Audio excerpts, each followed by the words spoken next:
groupជួយសួរ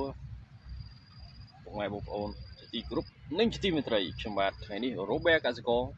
សូមបង្ហាញជូននៅពូជស្មៅមួយប្រភេទបាទដែលដាំដោយគ្រាប់ដែលមានប្រូតេអ៊ីនសារធាតុចិញ្ចឹមខ្ពស់នោះគឺស្មៅ Molotov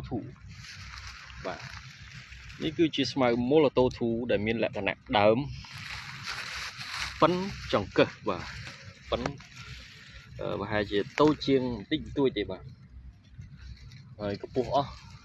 ប្រហែលជា6 ទឹកប៉ុណ្ណឹងគឺយើងអាចច្រូតកាត់ឲ្យគោស៊ីបានបាទច្រូតកាត់ឲ្យគោស៊ីបានហើយប៉ុណ្ណឹងបាទនេះគឺជាស្មៅ Molotov 2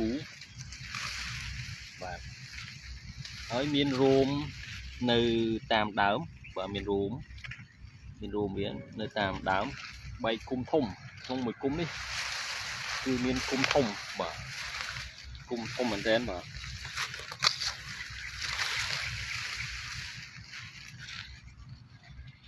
ទនេះគុំវាហើយជាគោ100កូនជាង100ដើមជាងក្នុងមួយគុំបាទ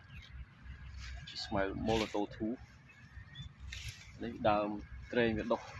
ដោយយើងអាចបានទុកត្រីអស់ជាប្រភេទស្មៅប្រភេទគ្រាប់តែពិតយើងមានប្រភេទគ្រាប់វាមានច្រើនបាទមានល្អជាងគេហ្នឹងគឺ Molotov 2 នឹងឯងបន្ទាប់មកមានបាទគីណេម៉ូម៉ាសាគីណេស៊ីមូងដែលជាបងប្អូនគ្នាគីណេស៊ីមូងគីណេម៉ូម៉ាសាវាជាអំបូរតែមួយគីណេ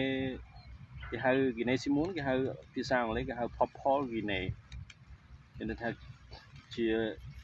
គីណេពណ៌ស្វាយខាងថៃគេហៅពណ៌ស្វាយដែរប៉ុន្តែដោយសារហៅពណ៌ស្វាយដោយសារវាមានដើមរបស់វានៅគល់គឺពណ៌ស្វាយបាទឯម៉ូម៉ាសាវាខ្ពស់ហើយបើសិនលក្ខណៈគ្រាប់វាវិញគឺពីរហ្នឹងស្រដៀងគ្នាគឺពណ៌រីងខៀវល្អិតដូចគ្នាឯMolotov 2 គ្រាប់វាស្រដៀងនឹងរ៉ូស៊ីប៉ុន្តែរ៉ូស៊ីវាសជាងMolotov 2 វារាងពណ៌ស្លាទុំជាងបាទតែវាស្រដៀងគ្នាពីរហ្នឹងMolotov 2 ការដែលយើងអាចដាំដោយដើមយើងអាចដកគុំបាទយើងអាចដកគុំនេះដាំដោយដើមក៏បានដែរយើងយកទៅស្ទូងបាទយើងយកទៅស្ទូងបាន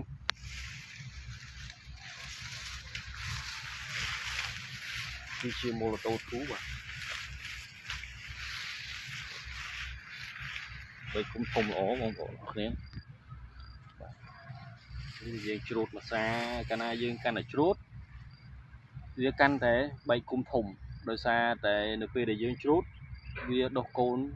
បន្តមកទៀតបាទគឺយើងគ្រាវវាអញ្ចឹងដូចស្អែដូចអីអញ្ចឹងនៅពេលដែលយើងច្រូតទាមទារចាំបាច់ដើម្បីឆាប់បានឲ្យគោស៊ីគឺយើងត្រូវតែបូមទឹកដាក់ឬមួយយើងបាជីអេរ៉េ